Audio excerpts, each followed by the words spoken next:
Ding dong ding. How you feeling today, people? Are you jolly? Ho ho ho and all that good stuff. I'm feeling pretty good today, and I'm back. So today we're going to be finishing up our equations discussions here for a little bit, and today we're going to talk about how to do them with these grouping symbols. Of course, I got a couple of grouping symbols right here. Those will be the parentheses. So we're going to talk about how all that works. I'm going to be looking at some of these little problems right here, going over a few of those with you. And I got some new information I'm going to share with you right from the top, right from the get-go. So let's get into it, what do you say? You know this song, of course, you can send it to me later. Alright, here we go. So I want to share this information with you. Alright, so here's some important news flash. Alright, so number one, some of these may have no solution today. They may have no solution. I mean, all up to ones we've done so far. Okay, we've got x equals 3 or n equals 4 1/3 or something. Everybody's had an answer. So today you might get something that have no solution. And what I mean by that is you might get something that ends up being like this: 6 equals 7. 6 don't equal 7. That don't work. Or you might get one like this: 1/3 equals -1/2. And guess what? 1/3 don't equal -1/2, so that don't work either. So some of these we're going to talk about today have no solution, and the symbol that gets used for that is a 0 with a little slash through it. Okay, so we'll see if we get any of those today. The other thing is that we hadn't talked about: some of them have no solution, while some of them have all solutions or all numbers as their answer. Okay, so when you type it in, I'll just have you type in no, or I'll have you type in all. But you know, you need to know that it's all numbers or all solutions. And when might you get one that's all solution? Well, if you get something like this, where you get 4x plus 3 on one side equals 4x plus 3 on the other side.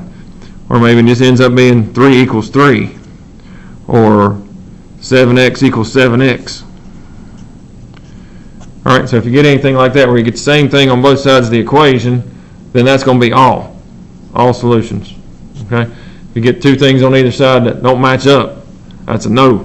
Okay, so you can see there's going to be no solutions. Now those don't happen very much. Now don't get me wrong, it's not like they're going to be happening all the time, but every now and then we might get one of those that might occur. Okay, so you should be looking at the skills practice with grouping symbols today, and we're going to do some of these even problems. You can see our friends, the rectangles, are back down here at the bottom, so we're going to work a couple of them.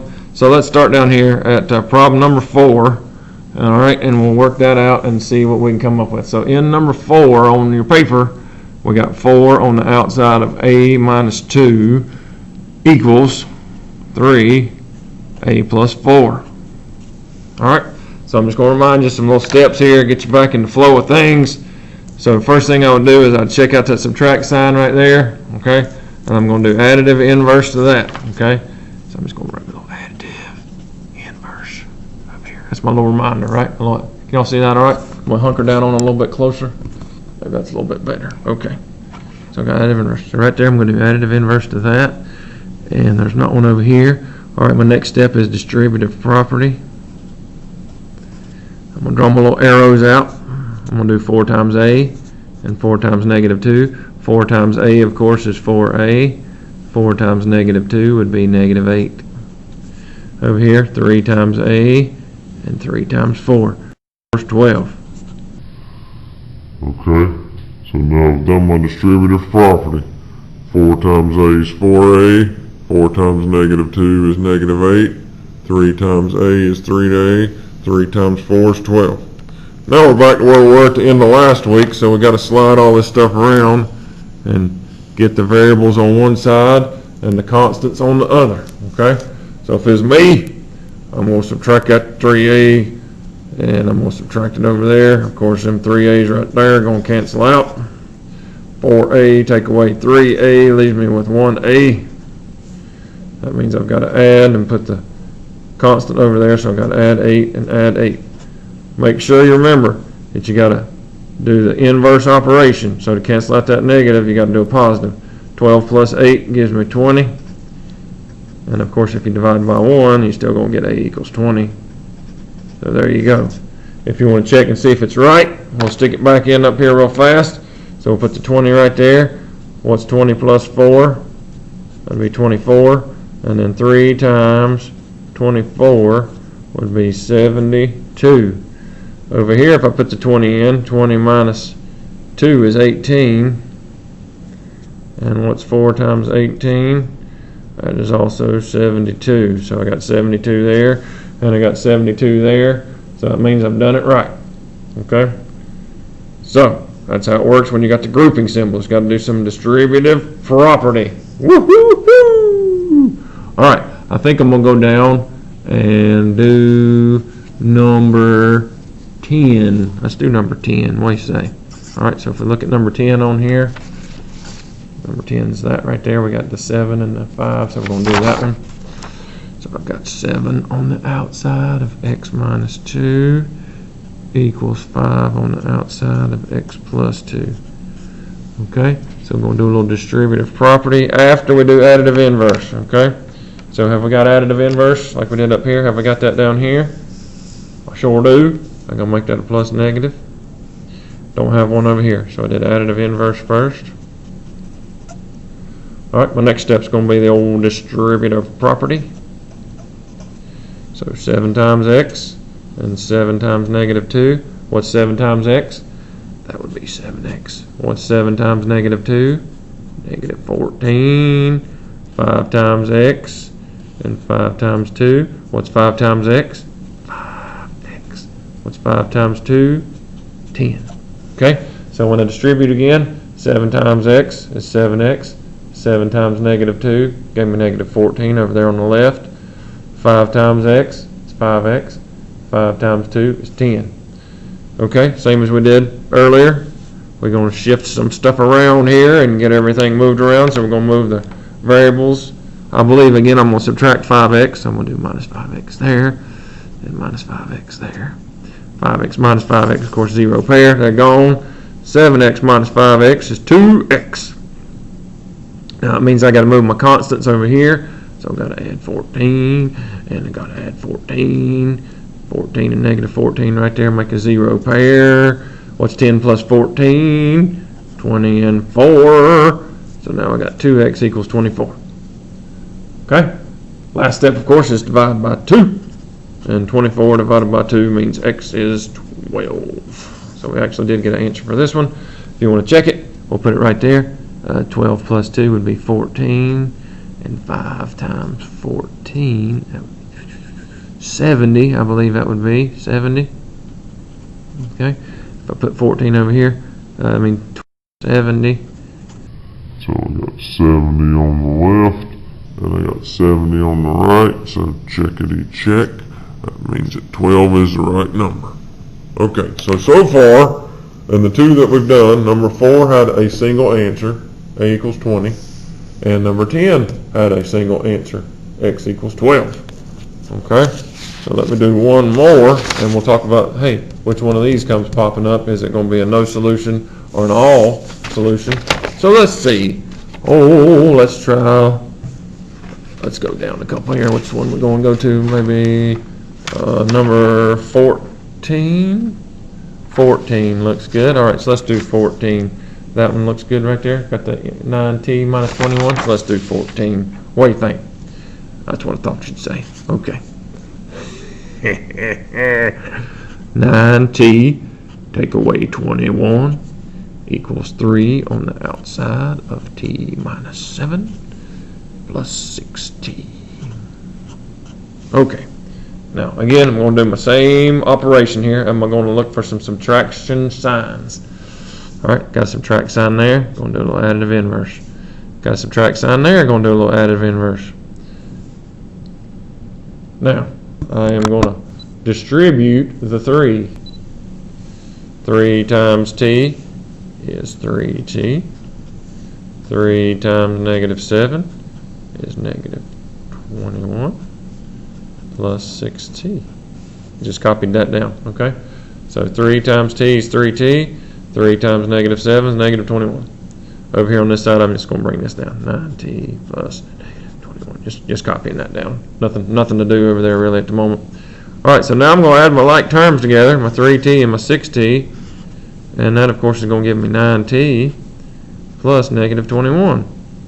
And over here I got 9t plus negative 21. Look at that. That is the same as that. So if we go back to what we talked about in number 1, when we got the same thing on both sides, okay, that would be all solutions, or all numbers. Okay, so when you've got the same thing on either side, this one is an all. So that means you can put any number in there and it'd work. Okay, so there's how that one works. And I'm not totally sure that there is one on your paper that is a no solution, that is an even number. There might be one that's odd. So I'm just going to put a different one up here that is going to work out and be a no solution, just so you can see how that works. Okay, so let's say we've got this one. This is one out of the book. I'm just going to throw in here on you. All right, so let's say we've got, we'll just make this 18. It's not 18, but we'll just say it is 18. All right, so let's say we got 3n plus 4 equals, then you got 5n plus 2 minus 2n. Okay, all right, so I'm going to distribute 5 times n, 5 times 2. All right, what's 5 times n? That's 5n. What's 5 times 2? That's 10. And I'll copy that other part down. Over here I got 3n plus 4. And negative 2n. How much is 5n and negative 2n give me? That gives me 3n plus 10. And over here I got 3n plus 4. Okay?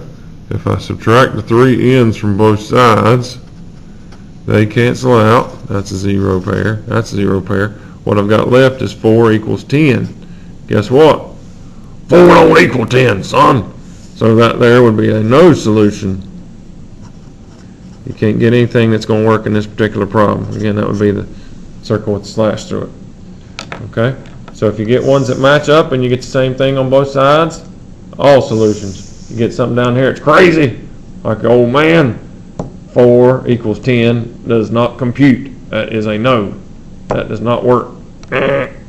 4 does not equal 10, so that's no solution. All right, time for me to bring my friend back in for the riddle of the day. So I'll take a little break. I'll be right back. Hello, people. All right, so today I'm going to ask you a question about Charles Dickens' A Christmas Carol. So if you've never read the book, you might have to do a little research on your phone, or maybe pull it up on Google. All right, so in Charles Dickens' A Christmas Carol, what is Scrooge's first name? Okay, so Scrooge, he's the main character in A Christmas Carol. So he's got a first name. His last name is Scrooge. What is his first name? If you can email me that, of course, that would be some extra points for you for today. All right, so the riddle of the day. In Charles Dickens' A Christmas Carol, what is Scrooge's first name? I hope you can send me that. And also, of course, you can send me the name of the song you heard playing earlier, or maybe you'll hear it again here shortly, and you can get extra points for that. Hope you have a great day. We'll see you next time. All right, people, I'm back. So real fast, before we shut it down, I'm going to do one of these here perimeter problems. Just refresh that, because that's going to be on the test coming up. And we are actually going to do I put number 18 by that, but that wasn't really number 18. We are really going to do number 18. All right. So it says that we've got a W here and a 2W minus 40 here. And you know, if you got W there, that means you're going to write your W up there. You got 2W minus 40 over there. We got 2W minus 40 over there. If they don't have a number in front of them, of course, you can put your 1. So it's 1, 2, 3, 4, 5, 6 W minus, that's 40, and 40 is 80. Now the only thing we need to do is get the perimeter number. So if you look on there, I think it says the perimeter is 220. Okay, so now we're going to set that equal to 220. Just take that number, stick it in right there. Everybody see that okay? All right, now that's a simple little two-step equation. First thing we're going to do is add 80, and 220 plus 80 is, of course, 300. Them 80s cancel out, so just trot this down here. Now I'm going to divide her by 6, and W equals, that's 6. 50, right? W equals 50. All right, that means the width right here is 50. It means your width right there is 50, because 1 times 50 is 50, right? So the width is 50. 1 times 50 is 50. Now if I put 50 over here, that's 2 times 50. 2 times 50 is 100. 100 minus 40, of course, is 60. So that means that's 60. Same thing over here. 2 times 50 is 100. 100 minus 40 is 60. All right. So if you add all them up, you want to make sure it's right. 50 plus 50 is 100. 60 plus 60 is 120. And 100 plus 120, of course, is 220. Ding, ding, ding, ding, ding, ding, ding, ding, ding, ding, dong, ding, ding, dong, ding. All right. So, hope everybody's feeling good today. If you know the song, feel free to send it to me. Remember, if I got some crazy answers on either side that don't match up, it's no solution. If you get the same thing on either side, that's going to be all solutions. So there's your new gold nuggets for today. Until next time, stay holly and jolly. Over and out.